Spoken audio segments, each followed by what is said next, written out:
Eh bien bonjour à tous les auditeurs et à toutes les auditrices de vipradioonline.fr. Ici Jérôme à l'antenne dans cette chronique radio RVPB en podcast. Alors je vais vous parler de la 15e édition de la Transat Jacques Vabre 2021 qui part ce dimanche 7 novembre à partir de 13h27 précisément. Voilà, donc pour cette 15e édition, la Transat Jacques Vabre Normandie-Le Havre s'offre un nouveau parcours. Exit les Salvatores de Bahia, etc. Direction la Martinique aux Antilles. Pour la première fois de son histoire, la route du café part explorer les Antilles. C'est dans la baie de Fort-de-France que sera accueillie l'arrivée de la Transat Atlantique en duo. La plus longue et la plus exigeante, avec la promesse d'un joli spectacle.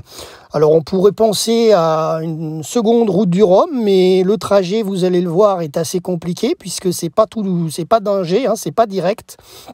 Le point de départ de cette Transat Jacques Vabre, bien sûr, reste historique, avec le bassin Paul Vatine, qui on pense également, décédé à l'époque, il y a quelques bonnes années maintenant qu'il est décédé, le navigateur. Donc le bassin Paul Vatine du Havre, c'est donc le point de départ historique de la Transat Jacques Vabre. En 2021, les membres fondateurs de la course, que sont la ville du Havre et le groupe JDE, sont rejoints dans l'organisation de l'événement par la région Normandie, et la Transat Jacques Vabre aspire désormais à devenir un événement plus encore qu'une course et veut profiter de cette notoriété pour se rendre utile et inspirer, rassembler, engager et transmettre. Voilà. Alors concernant donc ce parcours, je vais vous le détailler un petit peu, mais vous l'avez en fait un petit peu vous l'aurez dans nos prochains articles. Le parcours, on le détaillera plus facilement au fur et à mesure de cette transat, puisqu'on vous donnera les infos régulières au quotidien. Donc le parcours, il y a 4 classes sur l'eau et 3 parcours différents. Le départ donc donné devant Sainte-Adresse, donc bassin Paul Vatine. 1 heure à 2 heures plus tard, la flotte sera attendue à la bouée d'Étretat déjà, où les spectateurs seront bien évidemment nombreux, on n'en doute pas. La Transat Jacques Vabre Normandie-Le Havre débute donc toujours par une séquence spectacle, bien sûr, avec le long de la côte normande, avant de prendre le large. La première partie du parcours est donc un tronc commun pour toutes les classes. Il faudra sortir de la Manche, soit en allant chercher les côtes anglaises, soit en rasant la pointe du Cotentin, selon les conditions météo. Voilà, il faut juste éviter de pêcher dans les zones anglaises, ça ira mieux. Mais ça, c'est une aparté, c'est une blague. Alors ensuite, donc en Manche, comme à la pointe de Bretagne, gare au trafic maritime. Voilà. Ensuite, ce sera la traversée du golfe de Gascogne, qui peut parfois être le théâtre de coups de vent assez forts en novembre. Une fois le cap Finistère franchi, il faudra descendre pour attraper les alizés, et c'est là, au sud des Canaries, que les 3 parcours se séparent. Il faudra éviter La Palma, évidemment, puisque vous le savez, le volcan, enfin je dis ça, c'est pas dans le parcours, mais La Palma, vous le savez, il y a le volcan qui crache depuis plus de 6 semaines, donc je suppose que les concurrents vont vraiment éviter cette partie-là des Canaries. Ensuite, les Ocean 50 et les IMOCA feront donc route commune direction l'archipel brésilien de Fernando de Noronha, comme un clin d'œil à la destination historique de la course, puisqu'à l'époque, ça allait la route du café en direction de Salvatore de Bahia. La boucle totale représente 5800 milles. Ces bateaux traverseront à 2 reprises l'équateur et donc le poteau noir. Donc il va y avoir quand même pas mal de suspense, avec 2 équateurs et 2 poteaux noirs. Ensuite, à 2, donc ça, voilà. Même si bien que le second passage plus à l'ouest devrait être moins à risque. Ensuite, les Ocean 50 sont les premiers attendus à Fort-de-France, entre 12 à 15 jours. Les IMOCA, eux, pourraient mettre 14 à 17 jours. Le parcours des classes 40 sera le plus court en distance. Ils feront que 4600 milles. Ils devront laisser l'île de Salles à tribord, au Cap-Vert, avant de filer à l'est vers la Martinique. Ils ne passeront pas le poteau noir ni l'équateur. Le parcours des classes 40 pourrait être bouclé en 17 à 22 jours. Voilà, c'est les petits derniers qui arriveront, je pense. Ensuite, le parcours des ultimes, c'est là où c'est quand même assez intéressant. C'est les bateaux donc les plus rapides du circuit et forcément, bien entendu, le plus long, 7500 milles. Le waypoint à contourner est déjà représenté par un autre archipel brésilien au large de Rio de Janeiro, Trinidad et Martin Vaz. Là encore, il faudra doubler le passage de l'équateur et du poteau noir et avoir une arrivée prévue, je pense, aux alentours de 16 à 17 jours, peut-être 15. Voilà. Concernant ces 4 parcours, ces 4 classes et ces 3 parcours, pardon. Donc je vous reprécise les nombres de milles. Donc classe 40, c'est ceux qui en feront le moins.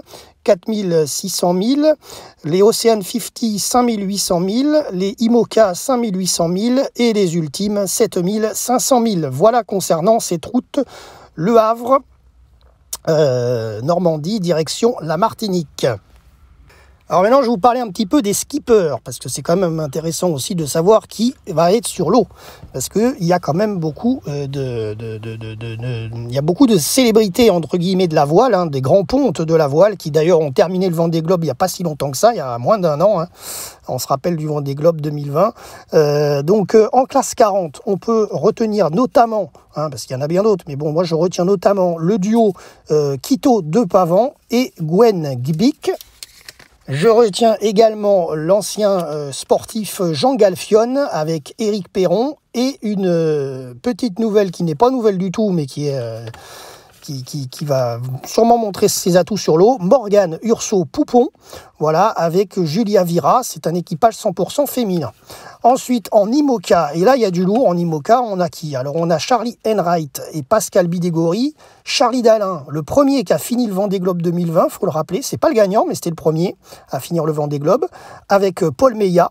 Ensuite, Sébastien Simon avec Yann Eliès, Louis Burton avec David Baudard, Jérémy Bayou, et oui, Charal à l'époque. Voilà, donc là Jérémy Bayou avec Christopher Pratt. Il avait fait le Vendée Globe, Jérémy Bayou, avec son bateau Charal. Il avait eu quand même pas mal de débords, on s'en rappelle. Mais il avait réussi à repartir et terminer le Vendée Globe. Voilà, donc là, il est en équipage avec Christopher Pratt, en duo. Ensuite, on a Clément Giraud avec Éric Nigon, Nicolas Troussel avec Sébastien Josse, Romain Athanasio avec Sébastien Marseille, Damien Seguin avec Benjamin Dutreux, Manuel Cousin avec, je vais pas dire la niçoise, mais l'azuréenne, parce qu'elle est derrière, un petit peu dans l'arrière-pays niçois, mais enfin, elle est du coin. C'est Alexia Barrier, qui repart également, donc avec Manuel Cousin, cette fois-ci en duo. Ensuite, on a Sam Davis et Nicolas Luneven, Louis Duc et Marita Barly, Arnaud Boissière, Cali avec Rodolphe Seffo, Thomas Ruyant avec Morgan Lagravière, Isabelle Joschke avec Fabien Delahaye, Yannick Bestaven, le grand gagnant du Vendée Globe, avec Jean-Marie Doris, Fabrice Amédéo avec Loïs Berchard. J'écorche peut-être des noms, j'écorche peut-être des noms, je suis un peu désolé. Loïs Banchard, voilà, je crois que c'est le nom exact dans mes notes. Giancarlo l'Italien Pedoté avec Martin Le Pape, Stéphane Le Diraison avec le pompier espagnol Didac Costa. Voilà. En catégorie Ocean 50, c'est des multis en fait. On retrouve Quentin Vlaminck avec Lalou Rouquayrol, Gilles Lamiré avec Yvan Bourgnon. Et oui, un beau retour en voile dans cette Transat Jacques Vabre pour Yvan.